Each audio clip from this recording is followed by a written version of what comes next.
Donald Trump and Steve Bannon. There, obviously, the whole January 6th commission is going on. Evidence is coming out showing just how many Republican politicians were a part of this January 6th terrorist event. So while I guess I could have transitioned talking about so many of us are spending more time in jail for marijuana than these clowns are going to spend in jail for trying to overthrow our government. That said, this investigation is coming along. And here's a clip from CBS after listening to audio of Steve Bannon on his podcast from January 5th. Right before the January 6th incident. Representative Benny Thompson, chair of the January 6th committee, tells CBS's Margaret Brennan, there's no question the worst kept secret in America is that Donald Trump invited individuals to come to Washington on January 6th. He said all hell would break loose. Steve Bannon was part of the promotion. So here, if everybody wants to know how it happened, here's a clip. Let's take a listen in. I'd like viewers to listen to a portion of Steve Bannon's podcast from the day before that riot.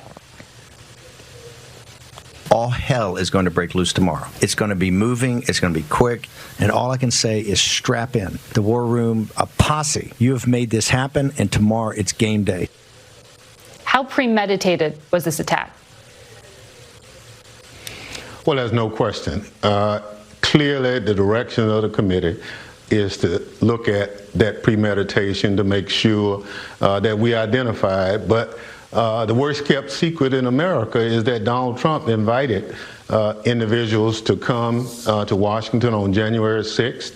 He said all hell would break loose. Steve Bannon was part of the conversation and the promotion of January 6th, the very podcast we just listened to.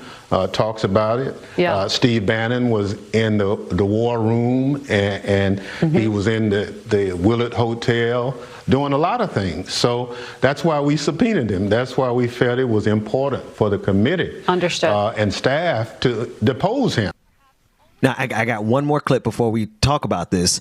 The second clip is discussing whether or not the call was always coming from inside the House. I'm trying to get the notes on here. But January 6th organizers say that they participated in dozens of planning meetings with sitting members of Congress and former White House staff members. Now, y'all, we haven't covered it a whole lot because, after a while you get tired of talking about these crazy white folks that stormed the Capitol on January 6th.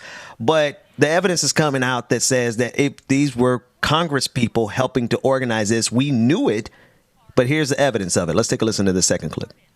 The call has perhaps always been coming from inside the House of Representatives.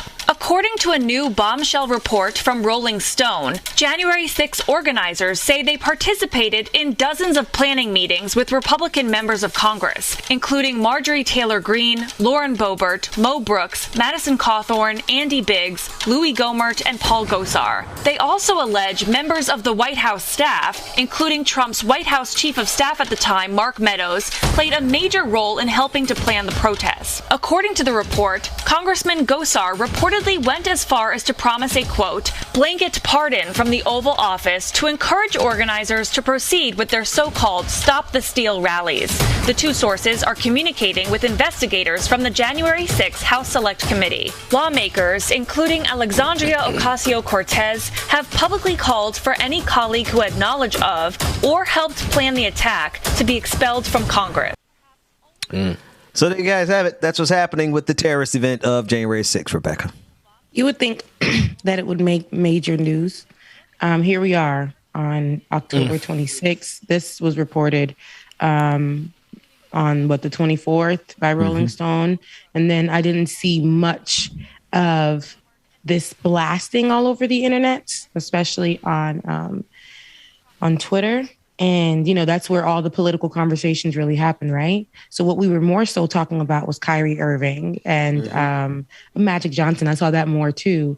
But I didn't see this, which is a very, very, very important piece of news about members of Congress being involved. And the thing is, we already were on day one, we already named these members of Congress as being involved, right? As just us knowing by speculation or by their ties with Facebook and their postings on Facebook, where they were on that day. We had to be the federales. Okay, because the federal the feds weren't doing their job. right. The police officers on the outside weren't doing their job because they were protecting these people.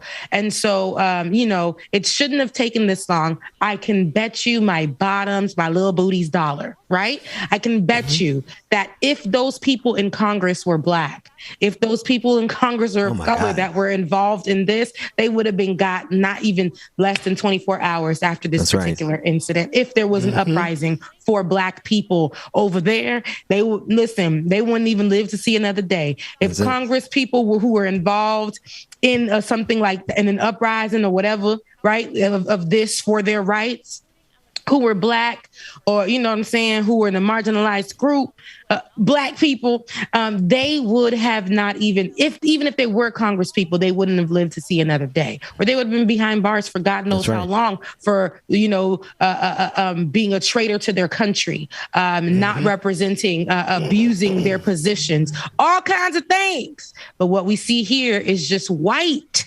supremacy, just working, and they're not sending their brightest. Favor of having a white face. They're not sending their best. They're not sending their bright. They're sending Marjorie Taylor Greene. It don't matter. She white. Exactly. You right. Yeah, absolutely. Quite amazing. Goddamn right, Rebecca. These clowns. Thank you, Bubba. These folks.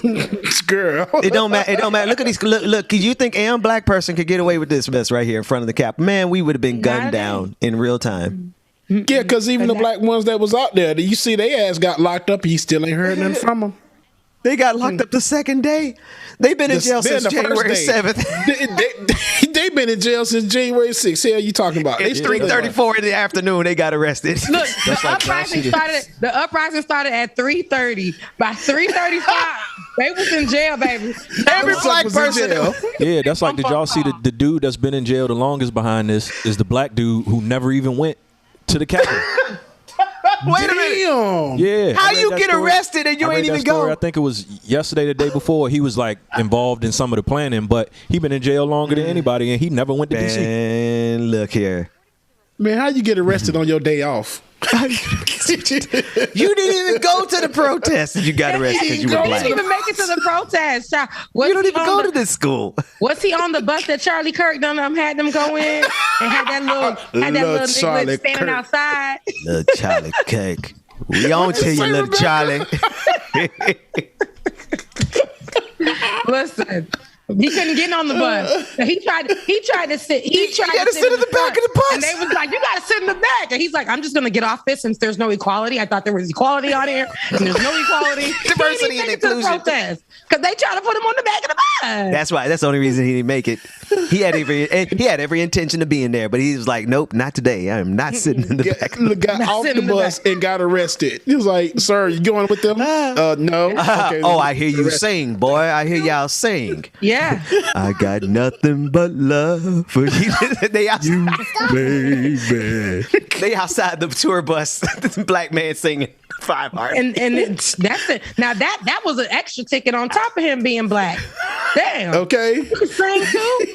Oh man, why do we get these tangents? We get these tangents and we run them into the ground like we don't. Oh man, sorry to that man, whoever the Black man was that was starting at the insurrection. I hate to laugh at him, but you were there and you involved yourself with people who you thought, and this is how I see a lot of police officers too who joined the force. And I'm not saying that all police officers are bad. I'm just saying that even Black police officers that joined the force, right, and it's very in its systemic ways, drenched in white supremacy, racist as hell. And they literally, like, Black people will put on that uniform and believe that they are always going to be protected in that union with each other. And that, to me, is a problem, because once they take off that uniform, then it's like, who are you, ER? Who are you? And they're arresting their partners as soon as that hard ER is off. Yes, hard ER. Even with the uniform on, I was talking to a sister, Mrs. Officer, in the city that I reside in, and she was like, she's been while she was in uniform, talked to like she was nothing by other police officers. So that uniform only protects you so much. Yeah. But I digress.